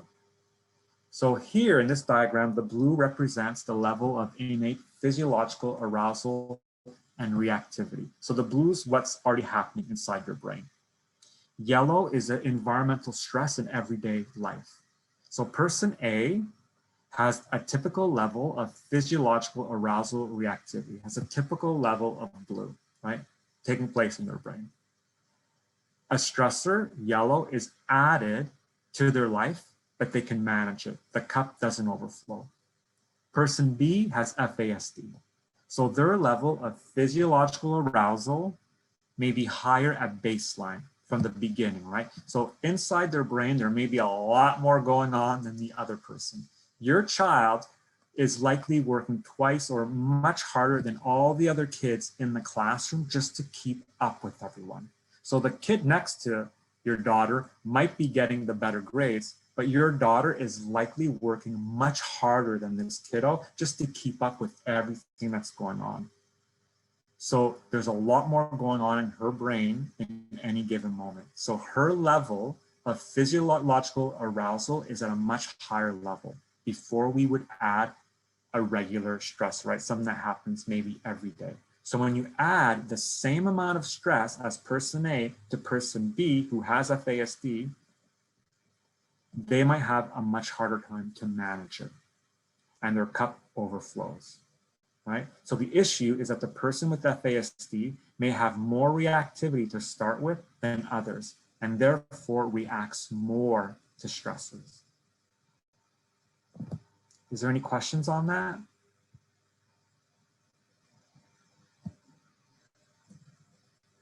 No questions, Eric. Okay, thank you, Chrysta. So your child is not getting upset on purpose. And accept your child's emotions. Everyone has a right to be upset, even when it's inconvenient for us.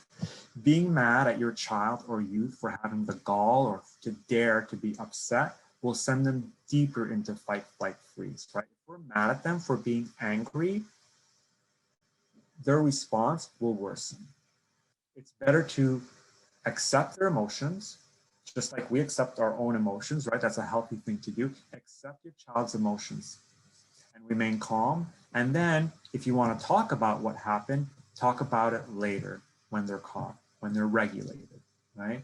Here that blue P pops up because what we're doing here is we're involving the child. We're asking them to participate in the strategy to make things better again, right? In the accommodation. So what do we do when our kids are upset, when they're, it's kind of like a write-off, right? When you're in the mall or in the store and your kid's having a full-blown behavior, there's not much we can do in those moments. They feel like write-offs, right? One thing you can do when they're in that state is not to ask why. Well, why are you upset now? Because the answer will likely be, I don't know. And they're likely telling you the truth. They probably don't know. And just because they were able to get under control for the same thing yesterday, they may not be able to today. The important thing to do when a child feels threatened, when a child feels unsafe, and they're in fight, flight, freeze, is to tell them, show them even more than tell them, show them that they are safe. Make them feel safe. Their brain is not able to find safety right now. And telling them that they're being manipulative when they're in this state will make them not trust you when you try and make them feel safe, when you tell them that they are safe. Keep talking to them, right? It's just more information, more noise for the brain to process, to work on. And you yourself, as much as possible, remain calm. Use a neutral tone. co-regulate. And when we talk about co-regulating is mirroring, so being or acting with the emotion, right, that you want the child to mirror back to you, right? So acting like you're calm so that the child can then mirror that calm back. It won't happen if your child is completely upset, right? That mirroring, but what it will do when you remain calm is you're adding that extra level of support to communicate, to make your child feel they are safe. A lot of times what happens with kids is they check in to the authority figure in the room to see how to feel in certain situations. You'll see sometimes when you watch a funny movie with a kiddo and there's a funny part in the movie, they'll look back to see if you're laughing, if you think the joke's funny too, right? And they're sharing with you in that as well, but they're checking in with you on your emotion. When you're upset and your child checks in with you, you're letting the child know that you also do not feel the situation that we now find ourselves in is secure, is safe. So when they're upset, when they're feeling that they're not safe, when they're feeling that they're not secure, it's best for you to remain calm, because as they check in with you and they see that you're calm, that's letting them know, that's an extra level of support that the authority figure in this situation feels that the situation that we now find ourselves in is safe, is secure. So it's that extra level of support, right? It's that extra level of communicating to them that they are safe. So no threats, right? Remember, they already feel threatened. So threats will send them more into fight, flight, freeze. And their brain might misunderstand the threat. They might understand the threat as being much more threatening than it actually is, or they'll understand nothing. And when your child is in this state, teaching is next to futile, so no lecturing. If you can, and you should, this is where you could start to advocate for your child. When you're coming up with a plan of what to do when your child is upset, coming up with a plan and developing it with other people who help take care of your child. It could be the teacher, it could be the coach. Likely it'll be the other people in your family who help take care of the child. Like maybe your sister takes care of the kids in the afternoon, or maybe your mom or your dad looks after them Sunday or Saturday evenings, right? So being on the same page with everyone else, all those other co-parents that you have for your child, being on the same page of what to do when the child is upset. And then together identifying what are the causes, what are the triggers that we know cause my child or the child to be upset. And then identifying these triggers so it can help you avoid some of these situations. And it could also help you change on how you react, right? Knowing what causes your child to be upset might give you a bit of a leg up on how you're going to react during those situations. Because how you want to react, again, is calm, using a neutral tone. And being prepared will give you confidence and will add, that calm for yourself during those meltdowns, because you're very confident in what you're doing, in the plan that you're bringing about. And keep this plan updated, right? With all the other co-caregivers in your family, give them the latest information, give them the latest developments on what might be causing some of these meltdowns, some of these situations where your child feels or gets upset. And as much as possible, when you're developing this plan, involve the child. You may have to come up with a separate plan with the child, or best, you involve the child with the co-caregivers in coming about with a plan of what to do when the child is upset. Here again, the piece showing up because we're involving the child in the accommodation, in the strategy. So during calm times, come up with a plan with the child. Maybe it's to go to a quiet room. Oftentimes, it's best to practice, to show them, just like we did for those social skills, practice what it looks like to put this plan in motion. Do we do a visual cue, right? Often visual cues are much more effective than words when someone is upset, right? So if you start to read the signs of when your child's about to become upset, coming up with a visual cue between the two of you to signal to the child that we're going to do the plan now. And the plan might be something simple like going to another room where things are quiet, or giving yourself a break if you're doing homework. Or it could be doing activities that we know calm the child down, like putting on noise canceling headphones or wrapping yourself up in a tight blanket. Another feeling we have to watch out for, an emotion, is being excited, right? Oftentimes our kids are very excited for something coming up, and the body gives you a burst of energy, and sometimes that could take over. It could feel like it's taking over your whole body, your brain, right? When you're so excited about something happening in a little body with those younger kids, it could feel very overwhelming. And so to them, that feeling may look and feel like anxiety, and it could lead to them becoming easily upset. And so you might be taking your kid out to the amusement park, and you're about to get into the car and they decide to have a full meltdown, right? Well, they're not deciding to have a full meltdown, but that's what it looks like to us. And we're like, wow, I worked really hard. I took the day off so we can go to the amusement park today. But what may have been happening is they're so excited that, and there's just so much going on, and they feel very overwhelmed that feeling now starts to look and feel like anxiety to them. And then the littlest thing can set them off because they're very much on edge. So if your kid's jumping, if your kid's, is susceptible to those feelings of being excited and then being and then becoming easily upset afterward, avoid, try and co-regulate with them. Be calm when they're being excited. Avoid jumping up and down with them when they're jumping up and down, right? You don't want to wind them up if they have a history of becoming very easily upset when they're excited. What do we do when they're on the verge? So you'll start to recognize the signs, or you probably already know the sign of when your child is about to have or become upset. So if possible, reduce expectations. Give them an easier step. Make things easier for them. It may feel like we're giving in during those times, but what we're really doing is, like Dr. Ross Green said, is we're meeting the child where they are at right now. In this situation, in this moment, this is the best the child can do. They may not have the skills to get themselves out of this situation. They may not have the skills to not become upset in these situations.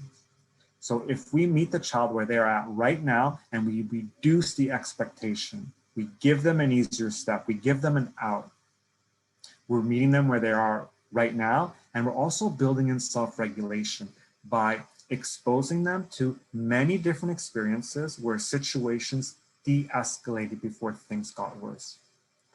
Right? So someone who's never experienced de-escalation, so de-escalation is calming down before things get worse, doesn't know what it feels like, and so therefore doesn't know what it is. The more they experience it, the more they'll know what it is to whatever calm down. They might hear all the time, calm down. They may not know what that is. They may, what do you do to calm down? But the more we expose them to situations where we facilitated that regulation, we facilitated that calming down for them, we made it easier on them, the more they'll know what that looks like, the more they'll know what it is. When they're on the verge, don't give them work to do. If breathing exercises are a brand new thing to them and they haven't mastered it yet, I wouldn't ask them to do breathing exercises if they're not good at it yet when they're about to become upset, because what you're doing there is you're giving them more work to do. It's better to do breathing exercises when they're calm, practicing those breathing exercises if this is something you want to do. And then when they become quite good at it, then that's when, if they're on the verge, that could be an option that you could present to them. And you could present them maybe that option with a visual cue instead of using words. So as much as possible, redirect them, right? Redirect them maybe to another room, to another activity.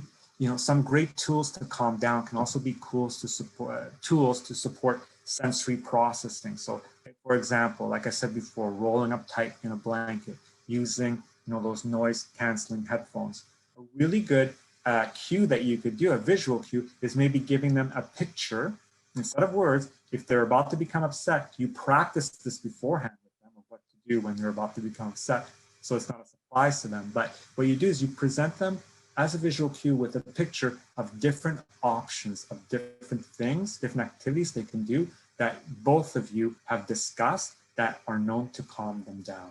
Like maybe going to a quiet corner, like maybe going to another room, or again, using a blanket to roll up tight, using those noise canceling headphones. And they might tell you what they, they might point to it, the activity that they want, and then you can help facilitate that. You can help make that happen for them. Or you may have practiced that, no, the child wants to do it on their own. They'll just point to what they want to do, and then they'll go off and do it on their own.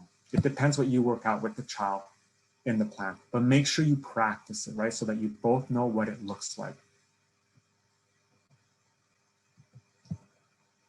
I snuck this slide in because we often also see testing behavior from our kiddos, and it's sort of a form of dysregulations, or times when they're not very regulated, when they're feeling a lot of anxiety. And when they're feeling a lot of anxiety, we do see that testing behavior.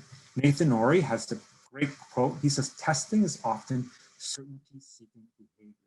So we often see testing behavior with new caregivers, with new teachers, right? And the child isn't seeing what they can get away with this new person. What they're actually doing is they're testing this new person for safety, for consistency, right? So now that this new person has entered this familiar environment that I have structure around, that I have consistency around, but now there's this new person in it, what's that going to do to the rest of the structure? What's this new person going to do to the consistency that we've built over time? That can create a lot of anxiety for a child, and that's where we tend to see a lot of testing behavior. And a lot of us sometimes, to try and control testing behavior, is we'll remove things, right? We'll punish, we'll say, well, then I'm taking away this if you're going to act this way. And what might happen is, in those consistent structured environments, we may actually take out events that were scheduled, that were part of the structure, that were part of the consistency. Right? There's like a visual schedule, like Angel mentioned before, that she uses with her child. And there's fun things within that schedule. If we try and control someone's behavior, like testing behavior, by taking away one of those things that's already been established within that schedule, what we're doing is we're removing consistency, we're removing structure, which was why in the first place the kid was testing in the first place, right? Was why the kid was misbehaving. It's because they were testing for certainty. They were testing for structure. So it's better instead to show them that no matter what they do, it has no effect on scheduled events. Even if, it's testing behavior, or even if it's a behavior that occurs right before the scheduled event. It's best not to remove that event. Show them that consistency and certainty in your environment are not flimsy. Structure, consistency over time will decrease the child's anxiety, and testing behavior will decrease. Is there any questions around that?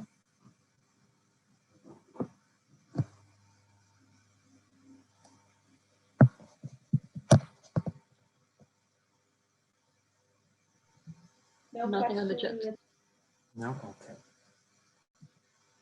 Okay, so one last thing that we wanted to discuss today is this idea and this concept of interdependence. Some of you may already be using some strategies around interdependence. And what it is it's really just strategies to make it to facilitate depending on one another. That it's okay to depend on one another day to day, right? We all need each other's support. It's, when Liane was talking, she touched on this point, this great point, that show your child that asking for help is okay. Show your team that asking for help is okay. There's no weakness in that. Getting support from other people is what makes things happen. Interdependence is important just for all day-to-day, all communities to function. So your child should be made to feel like depending on others for different kinds of support is healthy, is not a sign of weakness. No one should be alone. We all rely on each other. So we want to really build a culture in our family, an idea in our family, that in some areas we do need support of others. So as your child gets older, we know that individuals with FASD will require support over their lifetime. That what that support looks like may evolve, may change as the child gets older. But there are some areas that, you know, when we talk to families, that individuals with FASD likely will still need support around, such as things like money management. Finances is very abstract for all of us. More and more money is no longer something concrete. It's no longer no longer something we hold in our hands, right? It's a number. And it could be very confusing. Any kind of system like money can be very confusing for someone that has difficulty with abstract concepts.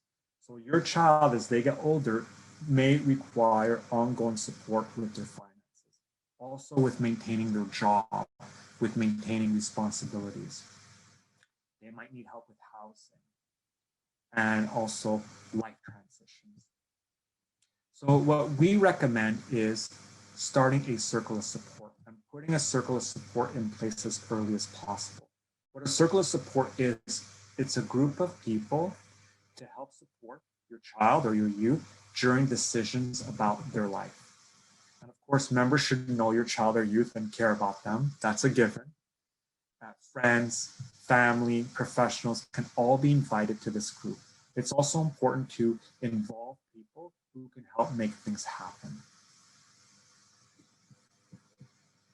And you know, as with any group, over time, sometimes the numbers dwindle because some people have to, you know, move or other things happen in life, extenuating circumstances. But it's important to keep adding members as, you know, different life transitions happen within your child and youth's life.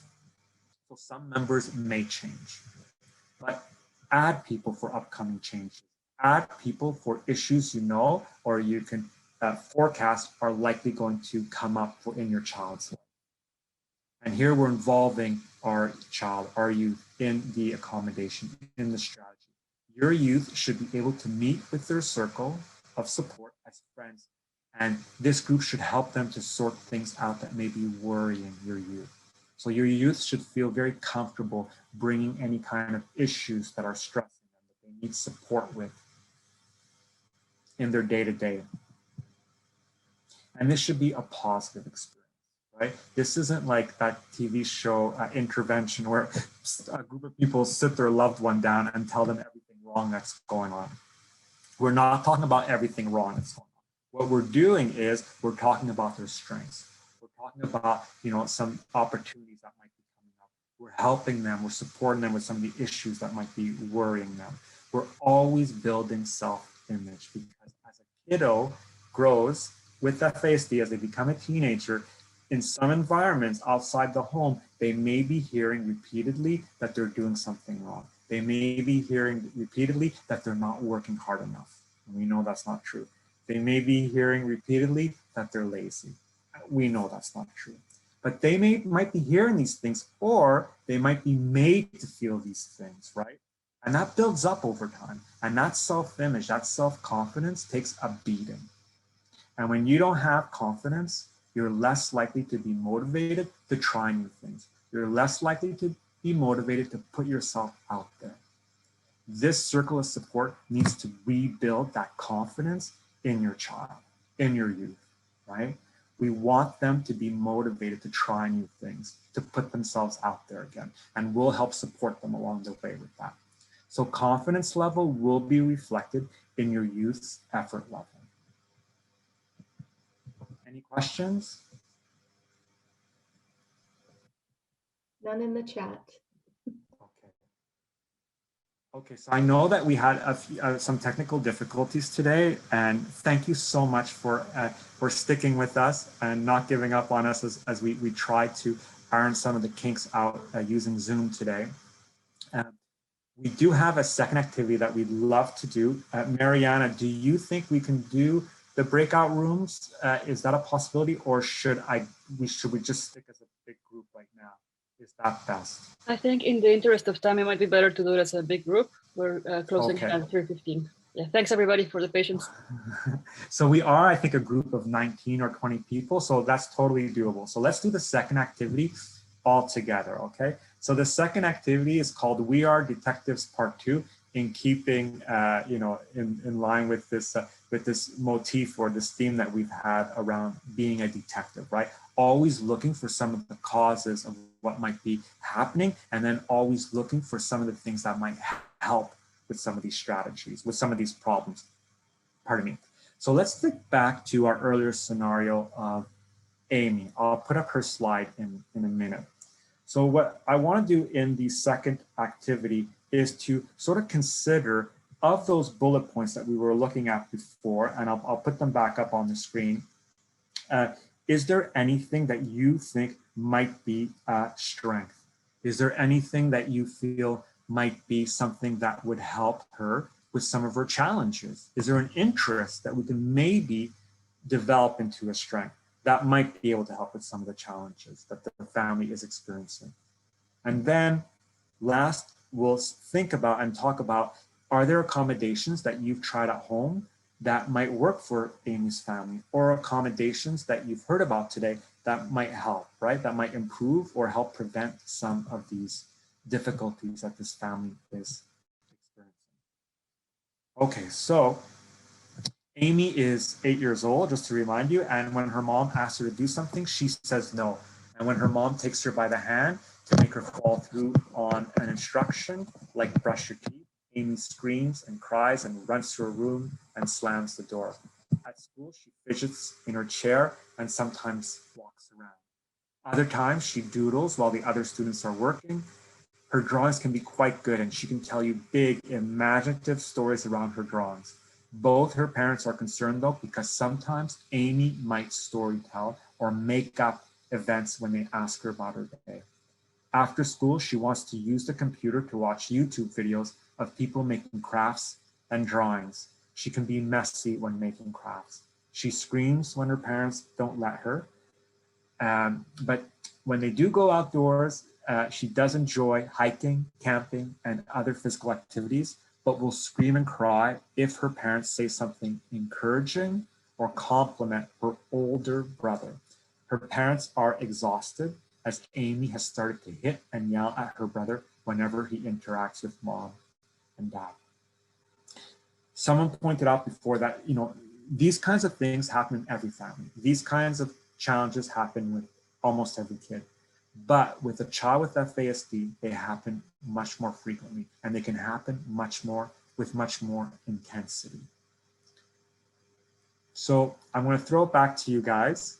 Turn on your mics and let me know, is there something in these bullet points that you feel is an interest that could be developed as a strength? So we talked a lot today about different ways you can help support your child, and there are more accommodations found in the resource list that we'll tell you about and that you now have access to. It's important when you're choosing something to work on at home that it's best to prioritize appropriately. So the first things that we suggest that you work on are the kinds of things that cause a danger to the individual or to others, like aggression. And then the second thing would be things that happen very frequently, like a bedtime or a morning routine. And then other challenges can be addressed later. This is our resource list. It's fairly comprehensive. If you could take a picture or do a screen grab of the link, that might be very helpful, but it's now available. It's a downloadable resource. There's information there around FASD programs, the FASD worker program, support groups. There's also FASD tip sheets, also links to certain guides that are free online regarding FASD. There's also information on funded programs and government-funded options. So all that's in there. It's fairly comprehensive, but it starts with tip sheets, which I think is great because you could print up those one-page tip sheets, and sometimes the coach could put it in their office, or the teacher might be able to put it in her staff room or his staff room. We've had clients or patients who were living in a group home and the staff had it in their staff room, right? These tip sheets that really, work to have everyone understand what might be happening with these individuals that have the diagnosis. We also have an e-learning module that was created to complement the content of today's workshop. It's called Living Life on the Flip Side, a Caregiver's Perspective. That will be available, I think, starting next week in early, so that'll be early April. And it's an e-course. It's only 20 minutes long. It's really nice. I've seen it. I've seen a draft of it, and it provides caregivers with tools to build on their strengths and broaden their knowledge of FASD. We will be providing that link to all the FASD workers and coordinators in the province. You can also email me. I'll put my email address in the chat in a minute if you would like that link when it becomes available. And if you haven't done so already, connect with the FASD worker in your area. Their contact information can be found by using the FASD Ontario portal. That's the link. If you could do a screen grab of that or take a picture, the link is also found in our resource list. And your child or your teen only needs to be suspected of FASD to receive this service. So if you were in the chat room with myself and Angel, one of the moms is telling us about Contact Brandt, I believe. This is how she found her FASD worker. She contacted them and they got the ball rolling to help her with some of the stuff that was going on at school. As well, there are FASD family and caregiver support groups. You can find the closest one to you by using the FASD Ontario portal. Again, this is the link. And these groups provide an opportunity for mentorship, information sharing, emotional support, and awareness activities. We also have a guide that we want to bring attention to. So, today we want to acknowledge that FASD is not an Indigenous issue. It is something that affects all walks of life, all cultures, and all communities. But we also want to highlight a resource that was created by one of our contributors today, two of our contributors, I believe. But I believe Randy Wood, who is our host today, he contributed to this great resource that's available online. I'll give you the link in a minute. I just want to read a little passage from it. It says, you want to provide the best parenting for the Indigenous child with FASD you care for. You may wonder about the importance of the child's Indigenous culture and heritage, whether it be Inuit, First Nations, or Métis. Connecting to culture is the source of strength and healing. It supports a sense of self-identity and belonging. It creates well-being, builds self-esteem, and helps children to feel they have a place in the world. It is the right of all children to feel connected to their culture. I think this is a resource that's been a long time coming, especially in this country, and it's now available in English. It will be soon available in French. It's invaluable. And you can find ideas in it to respectfully connect the child to their culture. And again, it's called Parenting Indigenous Children with FASD, a guide to culture for non-Indigenous caregivers. It's now residing on the healthnexus.ca website, but the link can also be found in the resource list that I've let you know. It's a downloadable guide. So thank you, Randy, and your team for creating this for us and for families. And thank you to all of you for joining us today. We know Marianne Bukowski, who helped us create this workshop today, said, we know that parenting children with FASD can be rewarding and our loved ones can live successful, productive lives with support. We created this workshop as a team. We're 28 agencies across the province. We're part of the Coordinated Service Planning Provincial Network. We serve 34 different regions across Ontario. And I also want to thank all the individual contributors who started meeting with us at the end of November. And I think in January, we pulled in Chrysta, and I think Chrysta Wood from Firefly, and I think Randy was in the room at that time, and they provide us with a lot of great feedback. Stephanie Garrett from Firefly was there.